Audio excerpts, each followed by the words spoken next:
আসসালামু আলাইকুম। আপনারা সবাই কেমন আছেন? Welcome to my channel. আজকে আপনাদের জন্য ইজি একটা রেসিপি নিয়ে এসেছি।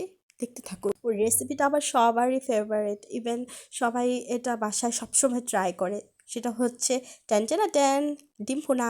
ডিম ভুনার জন্য যা লাগছে, ডিম লাগবে আমাদের, তারপর হচ্ছে পেঁয়াজ লাগবে, মরিচ লাগবে, তারপর আমাদের যা মশলা লাগবে আদা বাটা, রসুন বাটা, হলুদ গুঁড়ো, মরিচের গুঁড়ো, ধনিয়া গুঁড়ো, টমেটো, তারপর হচ্ছে সয়াবিন তেল লাগবে। তারপর আমরা একটা কড়াইতে কিছু পেঁয়াজ নিয়ে নিচ্ছি, তারপর এটাকে নাড়বো। তো মানে পেঁয়াজটা লাল হওয়া পর্যন্ত ওয়েট করবো, একটু সফট হওয়া পর্যন্ত। তো নাড়তে থাকবো, দেখতে থাকুন। আর আমার কিন্তু ডিম ভুনা অনেক ফেভারিট। সো আমি এটা মনে হয় সপ্তাহে 2 একবার ট্রাই করি। 2 একবার না, মানে একবারে বেশি আমি ট্রাই করি। যাক, আমি সব মশলা দিয়ে দিচ্ছি, তারপর হচ্ছে টমেটোও দিয়ে দিয়েছি।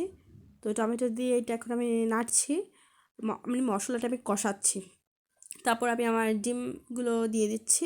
ডিমগুলো আমি ভেজে রেখেছিলাম, তো আমি ভেজে তারপর হচ্ছে ডিমগুলো দিচ্ছি।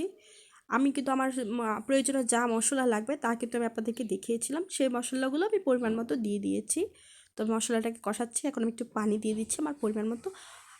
মশলাটাকে অনেক ভালো করে কষালাম। আমার কষানো হয়ে গিয়েছে, তো আমি একটু নিয়ে ঝোল ঝোল রেখেছি, কারণ আমার ঝোলটা খুবই ফেভারিট। ও আচ্ছা, আমি বলতে ভুলে গিয়েছি, আমি একটু টমেটোগুলো বড় বড় করে দিয়েছি। টমেটোগুলো আপনারা ছোটো করে দিতে পারেন। তো আমি কাঁচামরিচ দিয়ে দিলাম। তো আমি এটাকে একটু একটু আর কি জাল দিচ্ছিলাম। যাই হোক, আমি জিরার গুঁড়া দিয়েছি। তারপর জিরার গুঁড়া দিয়ে আমি এখন নেড়ে দিচ্ছি। আমার কাছে কিন্তু ডিম মানে খুবই ফেভারিট, খুবই খুবই খুবই খুবই। তো আমি এটাকে আরেকটু মানে চুলায় রেখেছি যে আরেকটু হোক, আমি নামিয়ে ফেলবো। আর বেশিক্ষণ আমার আর মনে হয় না লাগবে, আমার রান্না হয়ে গিয়েছে। এই যে আমার কাছে এইভাবেই মানে ডিম ভুনাটা খুবই মজা লাগে। আমি তো মানে ডিম ভুনা দিয়ে ভালোই ভাত খেতে পারি, আমি এটা শিওর। যাই হোক, আমি একটু ধনেপাতা দিয়ে দিলাম। তো এখন আমি হচ্ছে নামিয়ে ফেলবো, চুলাটা এখন আমি অফ করে দিব। এই যে নামিয়ে আমি পরিবেশন করে ফেললাম আমার ডিম ভুনা। এগুলো কিন্তু গরম গরম ভাতের সাথে খেতে খুব মজা লাগবে। প্লিজ আপনারা কিন্তু বাসায় ট্রাই করবেন, আমাকে একটু বলবেন। আর আপনারা কি আরও নতুন কি কি জিনিস অ্যাড করেন সেটাও আমাকে জানাবেন, আমি আপনাদের কাছ থেকে শিখতেও চাই। Please please.